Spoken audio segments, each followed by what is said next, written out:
கிராம மிஷனரி இயக்கம் வழங்கும் கிராமிய நேரம் என்ற இந்த நிகழ்ச்சிக்கு உங்களை அன்புடன் வரவேற்கிறோம். கிராம மிஷனரி இயக்கம் கடந்த 27 ஆண்டுகளாக சிறுவர் மற்றும் வாலிபர் மத்தியில் ஊழியம் செய்து வருகிறது. 800க்கும் மேற்பட்ட மிஷனரிகளோடு தமிழ்நாட்டில் உள்ள 38 மாவட்டங்கள் உட்பட ஆந்திரா, ஒடிசா, கர்நாடகா, சத்தீஸ்கர், ஜார்க்கண்ட் மற்றும் மத்திய பிரதேசம் ஆகிய மாநிலங்களிலும் நற்செய்தி பணியை செய்து வருகிறது. எமது இலக்கு 1,00,000 கிராமங்கள், 7,000 மிஷனரிகள், ஒவ்வொரு மாநிலத்திலும் 500 மிஷனரிகள். எமது தரிசனம் என் ஆட்டுக்குட்டிகளை மேய்ப்பாயாக என்ற வசனத்தின்படி கிராமங்களில் உள்ள சிறுவர் மற்றும் வாலிபர்களை கிறிஸ்துவுக்குள் வழிநடத்தி அவர்கள் மூலம் கிராமங்களை சுவிசேஷ மயமாக்குதல், சந்திக்கப்படும் சிறுவர் மற்றும் வாலிபர்களை நாளைய தலைவர்களாகவும் ஊழியர்களாகவும் உருவாக்குதல், ஒவ்வொரு கிறிஸ்தவரையும் ஆத்தும ஆதாயம் செய்கிறவராக மாற்றுதல். இப்பொழுதும் எமது நிகழ்ச்சிகளை ஜெபத்துடன் பார்த்து பயனடையுங்கள். செயல்படும் கிறிஸ்தவர்களாக தேவனுக்கு உங்களை அர்ப்பணிப்பது உறுதி. நீங்க மட்டும் ஏசப்பாவை ருசி பார்த்தா பத்தாது, அற்புதத்தை பெற்றா பார்த்தது. உங்க மூலியமா ஆயிரங்கள் ஆண்டோட அன்பு ருசி பார்க்கணும். அதற்கு என்ன செய்யணும்? பரிசுத்த ஆவியானுடைய வரங்களை பெறணும். அந்நிய ஜனங்களை ஆண்டவர் ரெண்டிலே கொண்டு வருவதற்கு தான் அந்நிய பாஷை. நீ ஒழுங்கரமான ஒரு ஜெப வாழ்க்கையா, அவர் அங்க வருவார். நீ எப்படிப்பட்ட நிலைமையில இந்த செய்தி கேட்டாலும் ஒரு வார்த்தை சொல்லுங்க, ஏசப்பா காசா பணம் சொல்லுங்க. இயேசு கிறிஸ்துவின் இனிய நாமத்தினாலே கிராம மிஷனரி இயக்க குடும்பத்தின் சார்பாக இந்த கிராமிய நேரம் என்ற நிகழ்ச்சிக்கு உங்களை அன்போடு கூட வரவேற்கிறேன். நீங்க நல்லா இருக்கிறீங்களா? சந்தோஷமா இருக்கீங்களா? ஒன்றும் பயப்படாதீங்க. ஏசப்பா உயிரோடு தான் இருக்கிறார். அவர் என்ன குழந்தை இயேசுவா? அவர் நேற்றும் இன்றும் என்றும் மாறாதவர். இன்னைக்கு உங்க வாழ்க்கையை திரும்பி பாருங்க, எம்பிட்டு அற்புதம் செஞ்சிருக்கிறாருங்க. இப்ப ஒரு 10 வருஷத்துக்கு முன்னாடி இப்ப இருக்கிற ஐஸ்வர்யமும் ஆசீர்வாதமும் வரும்னு நீங்க நினைச்சீங்களா? வேலை வரும்னு நினைச்சீங்களா? குழந்தை பாக்கியத்தை ஆண்டு கொடுப்பான்னு நினைச்சீங்களா? சொந்த வீடு கட்டுவீங்கன்னு நினைச்சீங்களா? எவ்வளவு ஆசை வச்சிருக்கிறாருங்க. அப்ப இவ்வளவு அற்புதம் செஞ்ச ஆண்டவர் இனியும் உங்களை கைவிட்டுருவாரா? அல்லேலூயா. ஒன்றும் கவலைப்படாதீங்க, அவர் உங்க கூட தான் இருக்கிறார். நான் அடிக்கடி சொல்ற ஜெபத்தை டெய்லி நீங்க சொல்லுங்கங்க. உங்க செல்போன்ல சும்மா ஒரு அலாரம் வச்சுக்கோங்க. ஒரு 1 ஹவருக்கு ஒரு அலாரம் வச்சுக்கோங்க. அந்த அலாரம் அடிக்கும் போது ஏசப்பட்டு பேசுங்க. அவர் வலது பக்கத்துல தான் இருப்பாரு. கர்த்தரின் வலது பாரசத்தில் வைத்திருக்கிறபடியால் நான் அசைக்கப்படுவதில்லை. நான் நம்புறேங்க, தாவீதுக்கு வலது பக்கத்துல கர்த்தர் இருந்ததுனால கோலியாத்தை அடிச்சிட்டான். இன்னைக்கு கணேசன் பக்கத்துல ஏசப்பா, வலது பக்கத்துல ஏசப்பா இருக்கிறதுனால எம்புட்டு பெரிய அற்புதம் செய்யறாரு பாருங்க. எனக்கு ஒரு பிரச்சனை வந்தாலும் கவலை கிடையாதுங்க, நெருக்கம் வந்தா கவலை கிடையாது, ஆபத்து வந்தா கவலை கிடையாது. ஏன்னா என் வலது பக்கத்துல அவர் இருக்கிறார்ல. நான் என்ன தெரியுமா செய்வேன்? வலதுபுறம் பார்ப்பேன், ஏசப்பா என் கூட இருக்கீங்கல்ல, சொல்லுங்க சொல்லுங்க. ஆண்டவர் மாற்றுவாருங்க. அவரை நம்பினா அவர் அற்புதம் செய்வார்ல. விசுவாசிக்கிறவனுக்கு எல்லாம் கூடும் இல்ல. கர்த்தர் அற்புதங்களை செய்வார். தொடர்ந்து எனக்காக நீங்கள் செய்து வருகிற ஊழியத்திற்காக நீங்க ஜெபம் பண்ணுங்க. உங்களுக்கு உங்க பிள்ளைகளுக்கு எப்படி பாரத்தோடு ஜெபிக்கிறீங்களோ அதுபோல என்னையும் உங்க தத்து பிள்ளையா ஏற்றுக்கொள்ளுங்க. என்ன குடும்பத்துல ஒருத்தனா ஏற்றுக்கொள்ளுங்க. எங்க ஊழியக்காரங்களை ஏற்றுக்கொள்ளுங்க. ஒரு கலசம் தண்ணி கொடுத்தாலே அதன் பலனை அடையாமல் போவதில்லை என்று எழுதியிருக்காரு. நான் சொல்றேங்க, எனக்காக எங்க இடத்துல இருக்கிற 800 மிஷனரிகளுக்காக உங்க குடும்பத்துல ஒருத்தர் மிஷனரி ஊழியத்துக்கு அனுப்பி வச்சிருக்கிறோம். எங்க குடும்பத்துல ஒரு பிள்ளை கணேசன் விருதுநகர் பக்கத்துல புள்ளக்கோட்டை கிராமத்துல மிஷனரி ஊழியம் செய்யறான்னு நினைச்சு ஒரு வார்த்தை சொல்லி ஜெபம் பண்ணுங்க. ஜோமன்னா வாயங்க வலிக்கு போது காசா பணமாங்க. ஏசப்பா அந்த கணேசனை பயன்படுத்துங்க, கணேசனோடு இருக்கிற ஊழியக்காரங்களை பயன்படுத்துங்கன்னு சொல்லி ஜோம் பண்ணுங்க. இப்ப பாத்தீங்கன்னா மே மாசத்துல ஒரு 3000 கிராமத்துல விபிஎஸ் நடத்த போறோங்க. ஒரு கிராமத்துல விபிஎஸ் நடத்துறதுக்கு ஒரு 5000 ரூபாய் ஆகுங்க. நீங்க ஜோம் பண்ணுங்க, ஏசப்பா தருவாரு. ஜூன் 1 வீக்ல எங்களுடைய மிஷனரி பிள்ளைகள், நாங்க வளர்க்குற தாய் தகப்பனற்ற பிள்ளைகள் இன்னும் கிராமத்துல புதுசா ஏசப்பாவை ஏற்றுக்கொண்ட ஏழை மாணவ மாணவிகளுக்கு நிறைய ஃபீஸ் கட்டணுங்க. அந்த தேவைகள்லாம் சந்திக்கப்படுவதற்கு நீங்க ஜெபிச்சுக்கோங்க. ஆண்டவர் உங்கள் ஜெபத்தை கேட்டு கட்டாயம் ஒரு அற்புதம் செய்வார். கர்த்தர் உங்களை ஆசீர்வதிப்பார். இப்பொழுதும் ஆண்டவருடைய வார்த்தைகளை கேட்டு உங்களுக்காக நான் ஜெபிக்க ஆசைப்படுகிறேன். பாருங்க, கடந்த செய்திகள்ல பரிசுத்த ஆவியானவர் குறித்து ஏசப்பா பேச சொன்னார். இன்னைக்கு நிறைய பேருக்குங்க அந்த பரிசுத்த ஆவியானவர் கேட்டு பெறணும்னு சொல்லி ஆசையே இல்லை. குழந்தை பாக்கி வேணும் அந்த ஆசையோடு ஜெபிக்கிறவங்க இருக்கிறாங்க. சொந்த வீடு இல்லை, ஆண்டவர் வீடை ஏசப்பா கட்டி கொடுக்கணும்னு ஜெபிக்கிற நிறைய குடும்பங்கள் இருக்கிறாங்க. அவங்களுடைய மன விருப்ப ஆசைகள் ஐஸ்வர்யமா ஆசீர்வாதமா இருக்கிறதுக்கு என்னெல்லாம் தடையா இருக்குதோ அதெல்லாம் அவங்களும் ஜெபம் பண்ணுவாங்க. ஊழியக்காரர்களாகிய எங்களிடத்தில் ஜெப குறிப்புகள் சொல்லி ஜெபம் பண்ணுவாங்க. நல்லது நல்லது. ஆண்டவர் ஜெபத்தை கேட்கிற தேவன். ஒவ்வொரு நாளும் நூற்றுக்கணக்கான பேர்கள் எங்களுக்கு ஃபோன்ல தொடர்பு கொள்றாங்க, ஜெப குறிப்புகளை பகிர்ந்து கொள்றாங்க. ஏன்? அவங்க எங்களை குடும்பத்துல இருக்கிற ஒருத்தரா நினைச்சுக்கிட்டாங்க. அல்லேலூயா. நான் ஜெபிக்காம இருப்பேனா? இப்ப எனக்கு ஒரு கவலைன்னா என் உறவுக்காரங்க அவங்ககிட்ட தாங்க கவலையில சொல்ல முடியும். நான் ஏன் என்கிட்ட எல்லாரும் ஃபோன் அடிக்கிறாங்க? எல்லாருக்கும் உறவுங்க. நானு அம்மா இருக்கீங்களா, உங்களுக்கு நான் பிள்ளை, அப்பாவுக்கு பிள்ளை, சில பேருக்கு சகோதரன், சில பேருக்கு அண்ணனா இருக்கிறேன், சில பேருக்கு தம்பியா இருக்கிறேன், சில பேர்களுக்கு தாய் மாமா, அவன் சித்தப்பா அப்படி இருக்கிறாங்க. அல்லேலூயா. அருமையான தேவடி பிள்ளைகளே, ஒருவருக்கொருவர் உறவுகளே இதுதாங்க.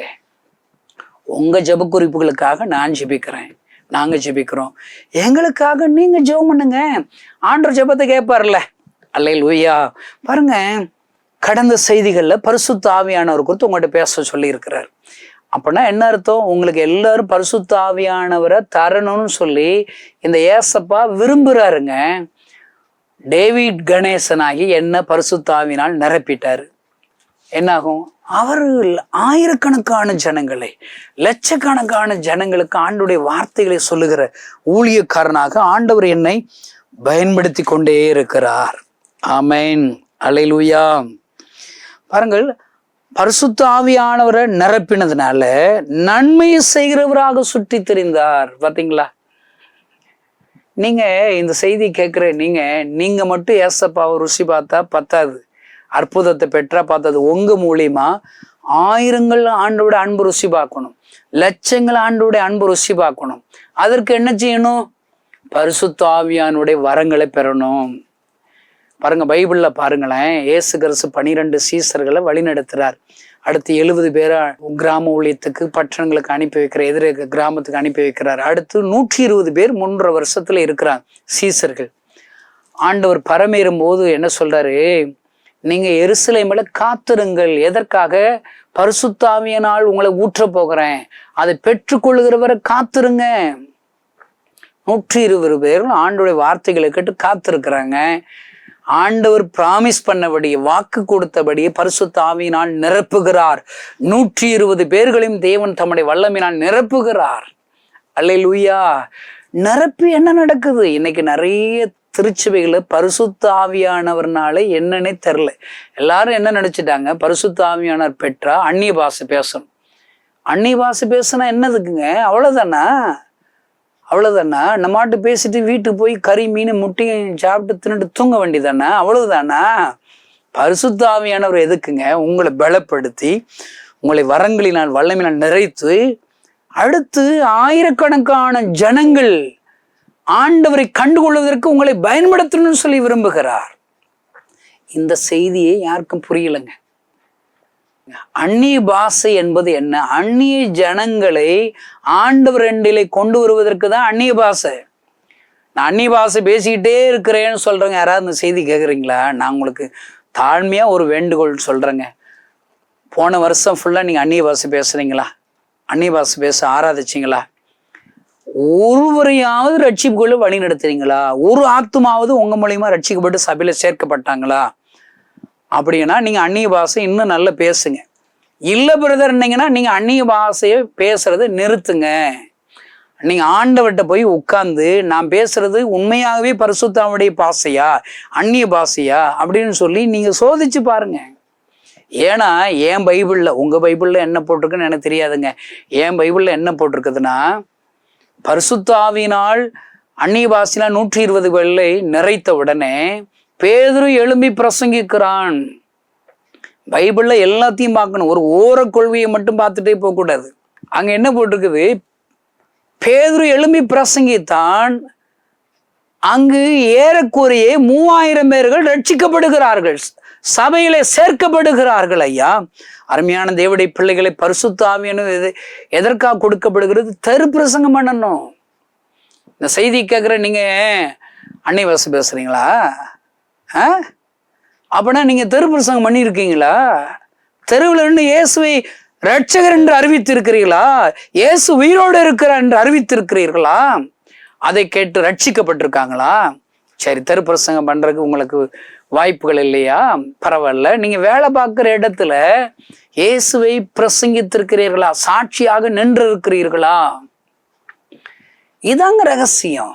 இந்த பரிசுத்த ஆவியானவர் குறித்து தான் கடந்த செய்திகள்ல சொல்லி வர்ற. இதுல பாருங்க, மாம்சமான யாவர் மேலும் என் ஆவியை ஊற்றுவேன் சொல்லிட்டாரா? மாம்சம் இருந்தனா பரிசுத்த ஆவியானவரை நீங்க பெற்றலாம். உயிர் இருக்குதா? நீங்க எல்லாம் தகுதியானவங்க. விசுவாசம், ஜெபம், வாஞ்ச, விருப்பம் வேணும். பொல்லாதவள நீங்கள் அப்பத்தை கேட்டால் கல்லை கொடுப்பீங்களா? எப்படி கேட்கிறாரு பாருங்க. அப்ப நீங்க அந்த பரிசுத்தாவுடைய வல்லமையை நான் பெறணும், பெற்று நான் ஊழியம் செய்யணும், ஆண்டவரை நிரூபிக்கணும். பல ஆயிரங்கள் லட்சங்கள் நான் இயேசு ருசி பார்த்தது போல அநேக லட்சக்கணக்கான ஜனங்கள் என்னை போல இயேசுவை ருசி பார்க்கணும்னு சொல்லி வாஞ்ச வரணும். ஏதோ பேர் பிரஸ்தாபத்துக்கு நானும் பரிசுத்த ஆவியை பெற்றேன், எனக்கு அந்நிய பாஷை பேசுறேன்னு சொல்லுவதற்காக அல்ல. அல்லேலூயா. அருமையான தேவனுடைய பிள்ளைகளை, உங்கள் மீது பெரிய திட்டம் வைத்திருக்கிறார். பரிசுத்த ஆவியான பெற்ற உடனே முதல் அடையாளம் என்ன? அப்பொழுது குமாரரும் குமாரத்திலும் தீர்க்க தரிசனம் சொல்லுவார்கள். பரிசுத்த ஆவியான பெற்றுட்டாலே தீர்க்க தரிசனம் வர கிரியை செய்யுங்க. அவரும் கூட பேசுவாரு.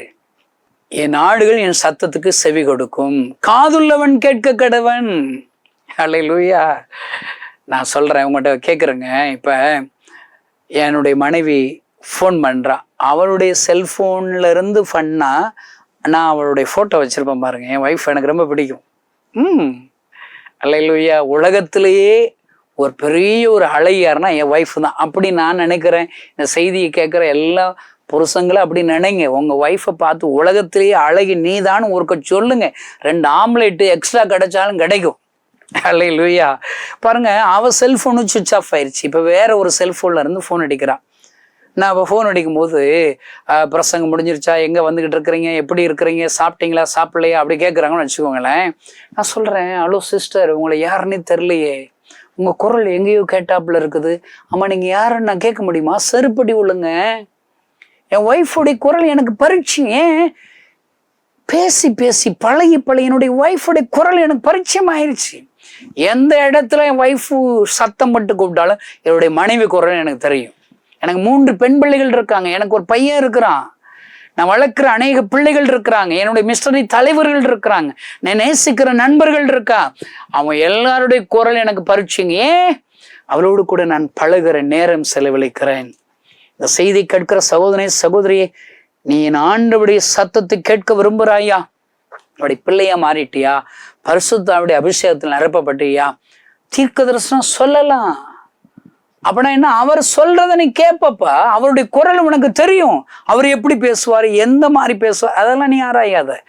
ஒவ்வொரு நாளும் ஒரு ஒழுங்கும் கிரமமான ஒரு ஜெப வாழ்க்கையை நீ ஆண்டவருக்காக நீ ஸ்பெண்ட் பண்ணேன்னா அவர் பேச ஆரம்பிச்சிருவாரு. பைபிள்ல போட்டுருக்குது, என் நாமத்தை பிரஸ்தாபப்படுத்துகிற எந்த ஸ்தானத்தின் நான் வருவேன். நீ ஒழுங்கரமான ஒரு ஜெப வாழ்க்கை, அவர் அங்க வருவார். அவருடைய சத்தம் உனக்கு கேட்கும். அவருடைய சத்தம் உனக்கு கேட்டுச்சுன்னா தீர்க்க தரிசனம் சொல்லலாம். இதை குறித்து தான் முதல் செய்தியிலே சொன்னார்.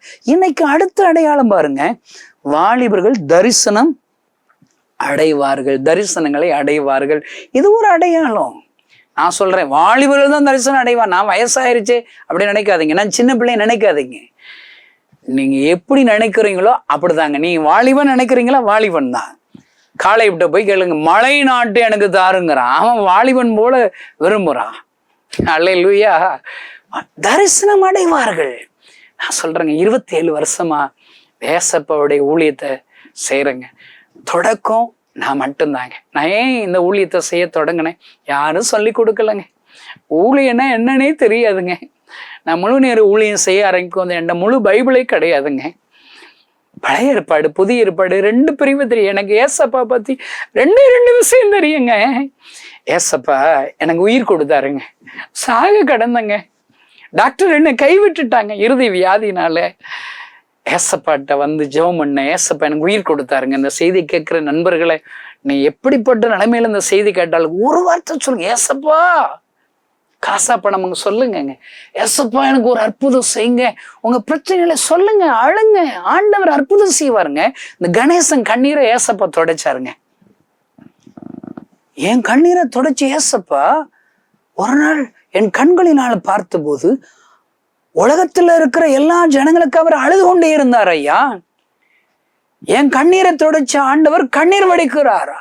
ஏன் ஜனங்கள் என்ன அறியலையே, என்ன அல்லாம எங்கோ போய் கொண்டு இருக்கிறார்களே, அவங்களை ஆசீர்வதிக்க விரும்புகிறேன், சந்தோஷம் தர விரும்புகிறேன், சமாதானம் தர விரும்புகிறேன், வியாதியை சுகமாக்குன்னு சொல்லி விரும்புகிறேன். ஆனா யாருமே என்கிட்ட வரமாட்டாங்களே, என்னால இல்லாமல் எங்கோ போய் கொண்டு இருக்கிறார்களே. அவர் அழுதார் ஐயா, அழுது கொண்டே இருந்தார். ஐயா, என் கண்ணீரை தொடச்சு அவர் கண்ணீர் வடிக்கிறார்ல, நான் அவரை கண்ணீரை துடைக்கட்டும் என்று சொல்லி இந்த ஊழியத்தை செய்ய தொடங்கினேன். ஐயா, தொடங்கினேன்.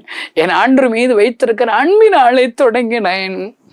ஆனால் தொடங்கினதாங்க நானு. மீதி நடத்துகிற 27 வருடங்களாக நடத்துகிறது எல்லாம் அவர் தான். ஐயா, அவர் தரிசனங்களை கொடுக்கிறார். நான் கிராமத்துல முத போகும்போதுங்க பிசாசு எல்லாம் ஓடுங்க. நான் நடந்தாலே பிசாசு ஓடுங்க. இந்த கை வச்சா வியாதி சுகமாகும். ஐயா, எத்தனை அற்புதங்களை ருசி பார்த்தவர்களும் மறுபடியும் பின்தொடர் பணியில் ஏசப்பா உங்களுக்கு பிசாசுல இருந்து விடுதலை கொடுத்தாருல, நீங்க ஏசப்பா தொடர்ந்து நம்புங்கன்னு சொல்லுவாங்க. அவங்க நம்ப மாட்டாங்க. வியாதியை சுகப்படுத்தியிருப்பாரு, நம்ப மாட்டாங்க. ஐயோ, நான் ஊழியம் செய்து வேசுதானான்னு சொல்லி ஜெபம் பண்ணும் போது ஏசப்பா எனக்கு தரிசனம் கொடுத்தாருங்க. ஆட்டுக்குட்டிகளை நீ மேயி. ஒரு கிராமத்துல ஆட்டுக்குட்டி கட்டி கிடக்குதா, நீ ஆடு தூக்க வேண்டாம், ஆட்டுக்குட்டியை தூக்கிட்டு வா. ஆடு தன்னாலும் பின்னாடி தரிசனம் காண்பித்தார். ஐயா, தரிசனத்தை நான் அடைந்தேன். ஐயா, கிராமங்கள்ல சிறுவர் ஊழியங்களா செய்ய ஆரம்பிச்சு ஆண்டவர் ஒரு நாள் சொல்லி கொடுத்தாரு. நாம பாக்குற இப்போ ஒரு 10-15 கிராமங்கள்ல சிறு பிள்ளைகளை சந்திக்கிறோம்ல, அந்த 10-15 கிராமங்கள்ல விபிஎஸ் ஊழியத்தை செய்யறல, அந்த 15 கிராமத்தையும் ஒரு நாள் ஒரே இடத்துல கூட்டினா எவ்வளவு நல்லா இருக்கும். ஒரு தரிசனம் காண்பிச்சாருங்க, தரிசனம் அடைய வச்சாருங்க. நாங்க அப்படி எல்லாம் நானும் என்னுடைய ஊழியர்கள் எல்லாம் சேர்த்து கூட்டினோம். நாங்க வச்ச முகாம்கள்ல அந்த சிறுவர் முகாம்கள்ல ஆயிரக்கணக்கான வாலிபர்கள் வந்தார்கள். 3800 சிறுவர்கள் சிறுமிகள் வந்தார்கள். அவர்களுக்கு ஆண்டவருடைய அன்பை நாங்கள் சொல்லி கொடுத்தோம். ஐயா, எத்தனை அற்புதம். ஐயா, திடீர்னு அந்த சிறுபிள்ளைகளுடைய காரியங்கள் எல்லாம் பார்க்கும்போது அதுல ஒரு 700 பேர்கள் டீனேஜ் வாலிபர்கள், இளம் வாலிபர்கள். அப்ப ஆண்டவர் ஒரு தரிசனம் கொடுத்தாருங்க. இந்த 700 பேர்களையும் தனியா வச்சு ஒரு கேம்ப் நடத்தினா என்ன, ஒரு வாலிபர் முகாமை ஒழுங்கு செய்ய வேண்டும் என்று ஒழுங்கு செய்தோம். ஐயா, நாங்கள் வைத்த வாலிபர் முகாமில் முதல் 1000 பேர், 1500 பேர். இன்னும் முதல் முறையாக விருதுநகர்ல 5000 பேர்கள் கொண்ட ஒரு வாலிபர் முகாமை நாங்கள் நடத்த போகிறோம் என்று அருமையான எங்களுடைய தகப்பன் மோகன் சிலாசர சன்னிடத்துல கேட்டோம். ஐயாவிடத்தில் கேட்டோம். அவங்களும் சந்தோஷமாக ஜெபித்து ஆண்டவர் சொன்னபடியால் அந்த முகாமிற்கு வந்தார்கள். முதல் முகாமில் 7300 வாலிபர்கள் வந்தார்கள். அவர்களை ஆண்டவர் ரட்சித்தார், அவளை அபிஷேகித்தார். போதவில்லை, இன்னும் தரிசனம் காண்பிக்கிறார். 1000 போதாது, 7000 போதாது, இன்னும் அடுத்தடுத்த முகாம்கள். கடைசியாக வைத்த முகாமில் 1,00,000க்கும் மேற்பட்ட வாலிபர்கள் தரிசனம் காண செய்தார். ஊழியக்காரர்களை உருவாக்க வேண்டும் என்ற தரிசனம், தாய் தகப்பனற்ற பிள்ளைகளை எங்கள் சொந்த பிள்ளைகளாக வளர்க்க வேண்டும் என்ற தரிசனம். ஆண்டவர் கடைசியா எண்டாக தரிசனத்தை இந்த கணேசனை அடைய செய்திருக்கிறார். ஐயா, என்ன தரிசனம்? நான் சாகிறதற்கு உள்ளாக 7000 மிஸ்டரிகள், 1,00,000 கிராமங்கள் என்று இலக்கு. ஐயா, இதற்கெல்லாம் காரணம் என்ன? என் ஆண்டவர் எனக்கு கொடுத்த பரிசுத்த ஆவியினுடைய அந்த வல்லமை. ஐயா, எனக்குள் அவர் வந்து விட்டார், எனக்குள் அவர் ஊற்றி விட்டார். அவர் என்னை தீர்க்கதரிசனம் சொல்லும்படி என்னை பேச வைக்கிறார், என்னை தரிசனங்களை காண வைக்கிறார் ஐயா, தரிசனங்களை அடைய வைக்கிறார் ஐயா. சிறு பையனாக இருக்கும் போதே யோசேப்பை ஆண்டவர் முன்குறிக்கிறார். அந்த யோசேப்பிற்கு ஒரு தரிசனத்தை அடைய காண செய்கிறார். என்ன தரிசனம்? இவன் அரிக்கட்டுகள் உயர்ந்திருக்கிறது, அவன் முன்பாக இருக்கிற எல்லா அரிக்கட்டுகளும் தாழ விழுகும், உனக்குரியவர்கள் எல்லாரும் உன்னிடத்திலே விழ வைப்பேன். அதுதான் தரிசனம். தரிசனத்தை அடைய வைக்கிறார். அந்த தரிசனத்தை அடைய வைக்கிற ஆண்டவர் மாத்திரம் அதை நிறைவேற்றுகிற ஆண்டவர் ஐயா. இந்த செய்தி கேட்கிற சகோதரனே சகோதரியே, இன்றைக்கு என் ஆண்டவர் உன்னோடு கூட பேசுகிறார். என் மகனே மகளே, நான் உன்னை பரிசுத்த ஆவியின் வல்லமையினால் நிறைப்ப விரும்புகிறேன். என் ஆவியின் அபிஷேகத்தை உன் மீது ஊற்ற விரும்புகிறேன். அதன் மூலியமாக உன்னை தீர்க்கதரிசனம் சொல்ல வைக்க போகிறேன். அதன் மூலியமாக உனக்கு தரிசனங்களை காண்பிக்க விரும்புகிறேன் என்று சொல்லுகிறார். இன்றைக்கு ஒப்பு கொடுக்கிறீர்களா? கிறிஸ்துவ வாழ்க்கை ஏதோ சும்மா இருக்கிற வாழ்க்கை அல்ல, லட்சங்களை சந்திக்கிற வாழ்க்கை ஐயா. இந்த கணேசனை பயன்படுத்துகிறார், யோசேப்பை பயன்படுத்துகிறார், இன்றைக்கு உங்களை பயன்படுத்த விரும்புகிறார். எல்லோரும் கண்களை மூடி நாம் ஜெபிப்போம். பரலோகத்தில் இருக்கிற எங்கள் அன்பு தகப்பனே, இந்த செய்தியை கேட்கிற ஒவ்வொருவருக்காக நான் ஜெபம் பண்ணுகிறேன். பரிசுத்த ஆவியினுடைய வல்லமையினாலே இவர்கள் ஒவ்வொருவரையும் நிறைத்தொள்ளுவீராக. என்னை நிரப்பும், நம்முடைய பரிசுத்த ஆவியுடைய அபிஷேகத்தால் என்னை நிரப்பும் என்று சொல்லி யாரெல்லாம் எங்கிருந்து ஜெபிக்கிறார்களோ அவர்கள் மீது உம்முடைய வல்லமை ஊற்றுவீராக. பரிசுத்த ஆவியானவர்களை ஊற்றப்பட்ட ஒவ்வொருவரும் முதல் அடையாளமாக தீர்க்க தரிசனம் சொல்ல வைப்பீராக, பழக்கு வைப்பீராக, அவர்களை எடுத்து பயன்படுத்துவீராக, தரிசனங்களை காண செய்வீராக. இந்த கணேசனை தீர்க்க தரிசனம் சொல்ல வைக்கிறீரே, தரிசனங்களை காண வைக்கிறீரே, என் ஆண்டவர் தம்முடைய வல்லமினால் மகிமினால் நிரப்புவீராக. இந்த செய்தி கேட்கிற ஒவ்வொருவரையும் தரிசனங்களை காண செய்யும். ஆசீர்வதிக்கிற இயேசுவின் நாமத்தினால் பிதாவே, ஆமென். இந்த செய்தியின் மூலம் தேவன் உங்களோடு இடைப்பட்டிருப்பார் என்று விசுவாசிக்கிறோம். நீங்களும் எங்களோடு இணைந்து தேவனுடைய பணியில் தோள் கொடுக்க விரும்புகிறீர்களா? கீழ்கண்ட எங்கள் ஊழிய திட்டங்களுக்காக ஜெபிக்க முன்வரலாமே. தமிழ்நாடு மற்றும் பிற மாநிலங்களிலும் ஆலயம் கட்ட தேவையாயுள்ள 1000 கிராமங்களில் இடம் வாங்கி ஆலயம் கட்டப்பட ரூபாய் 5 லட்சமோ அல்லது அதில் ஒரு பகுதியையோ கொடுத்து ஆலயம் கட்டி கொடுப்போர் எழும்ப ஜெபியுங்கள். சூனேமியால் எலிசாவிற்கு ஒரு அறை வீட்டை கட்டி கொடுத்தது போல புதிய மிஷனரிகள் தங்கி பயிற்சி எடுப்பதற்கு ரூபாய் 2 லட்சம் கொடுத்து ஒரு மிஷனரி வீட்டை கட்டி கொடுப்போர் எழும்ப ஜெபியுங்கள். நாம் சந்திக்கும் வாலிபர்கள் மற்றும் ஆரம்ப விசுவாசிகளை கிறிஸ்துவுக்குள் வளரச் செய்ய ரூபாய் 300 கொடுத்து ஒரு வேதாகமமோ அல்லது அதற்கு மேற்பட்ட வேதாகமங்களையோ வாங்கி கொடுப்போர் எழும்ப ஜெபியுங்கள். நாம் பணி செய்யும் 8 மாநிலங்களிலும் உள்ள முழுநேர மிஷனரிகளை மாதந்தோறும் ரூபாய் 10,000 கொடுத்தோ அல்லது இயன்ற காணிக்கையை கொடுத்தோ தாங்குவோர் எழும்ப ஜெபியுங்கள். தமிழ்நாடு மற்றும் பிற மாநிலங்களிலும் துரிதமாக சுவிசேஷம் அறிவிக்கவும் பின்தொடர் பணிக்காகவும் சுவிசேஷ வாகனங்கள் வாங்கி கொடுப்போர் எழும்ப ஜெபியுங்கள். மேலும் எங்களோடு தொடர்பு கொள்ள விரும்பினால் திரையில் காணும் எமது முகவரியை குறித்துக் கொள்ளுங்கள். கிராம மிஷனரி இயக்கம், தபால் பெட்டி எண் 51, விருதுநகர் 626001. இந்த நிகழ்ச்சியையோ அல்லது எங்கள் ஊழியத்தையோ நீங்கள் தாங்க விரும்பினால் கீழ்காணும் தொலைபேசி எண்ணை தொடர்பு கொள்ளலாம். 7378000444 7378000444. கர்த்தர் தாமே உங்களை ஆசீர்வதிப்பாராக.